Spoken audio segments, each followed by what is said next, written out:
Good morning, everyone. This is Herbert Finner. This is Invisible Ink, where we believe that it's your life story and you can rewrite it if you want to. I went on Facebook Live yesterday and I began a dialogue, and we were talking about defeating self-sabotaging behavior. And today I want to continue that dialogue because I believe that it's going to be beneficial to you. I believe it's going to bless you, and I believe it's going to help you.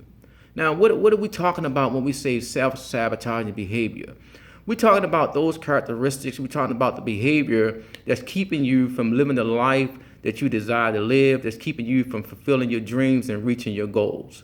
We also talked about the negative self-talk, how that negative dialogue, not so much as the outside influences, but we're talking about the enemy that's within me. We're talking about that voice that's within your head, that voice that you carry around with you every day, that convince you why you can't do the things that you know that you desire to do, the things that you have a passion to do, the things that you have a drive to do, but you're not doing these things. That voice that's in your head that keeps telling you that you're not good enough, telling you that you're not qualified, so why would you even attempt to do it? So we want to come against those self-sabotaging behaviors. We want to come against those negative self-talks. When I woke up this morning, I had to deal with negative self-talk because I had already committed myself. I said that I would come back on. I said I would continue this video, but there was a voice in my head telling me, well, don't do it. You can't do it. And I had to silence that voice. I had to tell that voice to shut up. And one of the first things I did, I committed myself. I went on Facebook this morning, I posted, and I told them that I was coming back today. Here I am, and I'm bringing forth more information so that we can defeat this self-sabotaging behavior. Yesterday, we began talking about procrastinating, which is a self-sabotaging behavior. And I want to talk more about that today because I know that the enemy have not let up. I know that that voice that's within you has not gone anywhere. How do I know? Because you're still sitting there. You're still not being active. You're still not being proactive. You still haven't moved out yet. But I understand because that voice has been following you for most of your life. For some of you, the voice within you is the only friend that you have. But it doesn't mean that that friend is a good friend, especially if it's telling you the things that you can't do that you know that you can do. So what is procrastinating again? Procrastination is not doing the things that you know that you should be doing and giving yourself excuses and giving yourself reasons for not doing it. So we want to be able to overcome this procrastination by what? By being intentional. What does it mean to be intentional? Being intentional means to make up in your mind that you're going to do it and just do it. That's what it means to be intentional. We're not talking about good intentions. As we shared yesterday, that good intentions never show up. Ever going to find anyone that said I had good intentions that showed up. So we have to be intentional about our success. We have to be intentional about our dreams. We have to be intentional about our goals. Being intentional, once again, means making up your mind and doing that which you say that you're going to do. What are some of the things that we need to be intentional about? I want to talk a bit about relationships. There are many of you out there right now, you're in abusive relationships. You're in a relationship that you really don't want to be in. Whether you're being verbally abused or you're being physically abused, is an abusive relationship. How many of you remember the movie Get Out? The highlight of that movie for me is when the individual, when he flashed, he took the picture in the flash from his camera, it flashed in the guy's face and he was in a sunken place. But that flash, what it did, it woke him up and he started screaming. He said, get out of here. Because he's saying basically that you're in a dangerous place. You're in a place where you really don't want to be. You're in a place where there's no good that's going to come out of here, and you need to get out of there. Some of you are in the sunken place. You're not living, you're just existing. And it's time for you to get out, but you're procrastinating. That negative self-talk, that negative dialogue in your head is keeping you stuck for no reason because there's nothing good that's going to come out of it. That negative self-talk telling you it's going to get better. It's going to change. Well, it hasn't changed in 5 years.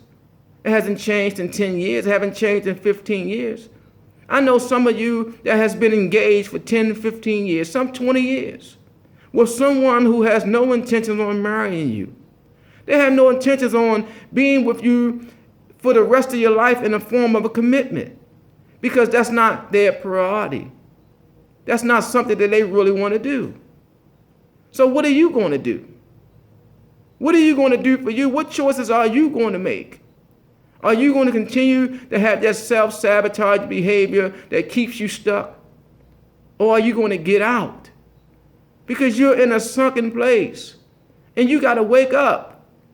And you have to begin to make your dreams a reality. You have to begin to live the life that you want to live. But you got to wake up. You got to make a choice right now. You have to decide, what is it that you want? And how bad do you want it? Some of you are in dead-end jobs. You're not getting the benefits that you want. You really can't even see a future. You're struggling to even pay your bills. You got to get out. You got to make another choice, make another decision, because there are other choices to be made. So what? You don't have the degree. So what? You may not even have a high school diploma. But there are some skills and there are some talents and abilities within you that's going to exceed all of that. But you're in a sunken place. You got to wake up. You got to tell yourself, I can do this. You got to tell yourself, there's something better for me. Even if you have to go back to school to get your GED, even if you have to go to college and take some credits or go to a trade school and learn more skills, you can do it. But don't make any excuses for failure. Don't make no excuses, to not even try. Because nothing beats a failure but a try. Many of you are worried about the wrong thing. You're worried about when you make your move, what people are going to say about you, what people are going to think about you. But let me tell you this. Another person's opinion of you does not have to become your reality. Their opinion of you is not your problem. It's their problem. The only thing that should matter is your own opinion of you, your own views of you. And you should not have negative views about yourself. And most of the time, those views doesn't come from you. It comes from other people's opinion. I remember listening to the story about Thomas Edison. And we know that Thomas Edison is, one of the greatest inventors of all times. But when Thomas Edison was just a little boy, when he was just a child, his teacher gave him a letter to send home to take to his mother. His mother took the letter and she began to read the letter, and Thomas was so excited, said, Mom, what does it say? So she looked at her son and she began to read the letter, and she said, well, the letter says, your son, he's a genius. He's very smart, he's very intelligent. And he's too smart for this class. He's too smart for our school, and we can't teach him here. So we're asking you to keep him home. We're asking you to not send him back to school. But some years later, when Thomas Edison grew up, when he became an adult, and his moms had passed on, and he was going through some of our belongings, and he came across that same letter. And he began to read the letter, and the letter read differently from what his mother read. The letter actually said that your son, he's not capable of learning. He has a learning disability. He would never be capable of learning. Therefore, we're asking you to don't send him back to school because he can't learn. You see, the teacher's opinion of him did not become his reality, because his mother had a different opinion of him. What people think about you do not have to become your reality. What do you think about yourself? What do you want for yourself? When are you going to get out? When are you going to wake up from the sunken place and do the thing that you know that you should be doing? There are some of you right now, there's greatness in you. There's goals, and there's books to be read. There's videos to be made, songs to be sung, businesses to be created. It's so much potential in you, unlimited potential in you. But the problem is is that you're planted. Some of you, you're planted in the wrong places. You're planted in dead-end jobs where you can't grow. You're planted in relationships where you can't grow. I remember watching this documentary, and this archaeologist, and he had discovered one of the ancient Egyptian tombs. And as he entered the tomb, he seen all these artifacts, and he noticed that there were some seeds, that were inside the tomb, and they were just seeds. So these seeds had been buried inside this tomb for hundreds and thousands of years. And they wanted to see what would happen if they take those seeds that had been buried within this tomb for thousands of years and plant this seed and see what happened. So they took the seeds and they planted it by the Nile River. And as they planted the seeds, and they say within, the time frame in which the seed was supposed to grow, they say the seed began to grow. And the seeds began to produce fruit. Was there anything wrong with the seed? No. The seed had unlimited potential. The problem was the seed, it was in the wrong place. It was in a place where it couldn't grow. That same seed that lied dormant within that tomb for hundreds of years, as soon as it was taken out of that tomb and placed in the right environment, it began to grow. Some of you can relate to that. I remember I was in a relationship, and that relationship was like being in a tomb, where it stunted my growth, my happiness, my peace. Everything felt like it was just shut down. But when I finally decided to end that relationship, when I finally decided to move on, and I was planted somewhere else, my joy, my peace, my happiness began to restore. That's nothing wrong with you. That's nothing wrong with the seed. The seed is just planted in the wrong place. Because of self-sabotaging behavior, I was in a place where I couldn't grow. Because I told myself, well, it's going to get better. But it didn't get better. And I prolonged and I did everything that I felt that I should do to make it better, but it still didn't get better. Because of the environment that I was in, it wasn't conducive for growth. It wasn't conducive for change. You have to get out. Get out of that toxic relationship. Get out of that abusive relationship. Get out of that dead-end job. And plant yourself in an environment that's going to allow you to grow, that's going to allow you to soar. Some of you have been in relationships so long that you don't even believe in your dreams anymore. I hear people say all the time, I don't think I'm ever going to get married, or even if I don't think I want to get married.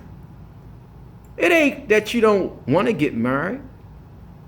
It's just that time that's been wasted, time that's been spent, is taking its toll on you. And you don't feel that you can anymore. So you're aborting your dreams. Don't abort your dreams. Replant yourself. Put yourself in an environment where you can grow. Put yourself in an environment where you can start over, where you can live out the true meaning of your purpose.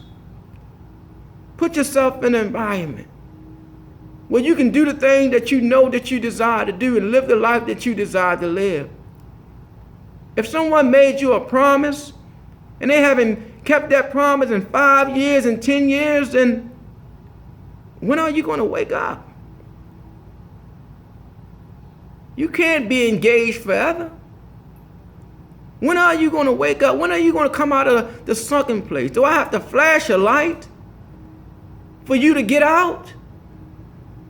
But you got to get out. You can't remain stuck. You wasn't created for this. You wasn't created to fail. You wasn't created to be miserable.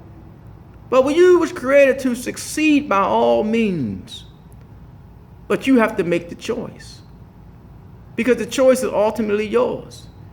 And it starts with defeating the self-sabotaging behavior, the negative self-talk that tells you, well, you can't do any better. No one else is going to want you. Well, let me tell you, the devil is a liar. Trust me, you can do a lot better than what you're doing right now. But in order to do better, you have to be better.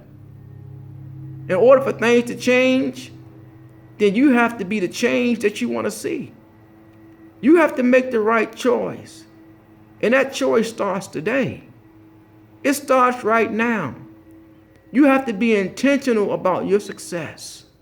You have to be intentional about your dreams and your goals. No more. No more being quiet about the things that you should be vocal about. The things that matters to you. And if it matters to you, then it should matter to the ones that's closest to you. So I just want to remind you, rewrite your story. Start over. Switch roles. Do something different to become something different. Get rid of the self-sabotaging behavior, the negative self-talk. Remember, every morning when you wake up, look yourself in the mirror and say, you're the fella that's going to put you over or bring you under. Because it all boils down to you and the choices that you make. It's your life story, and you can rewrite it if you want to. My name is Herbert Fenner, and this is Invisible Ink.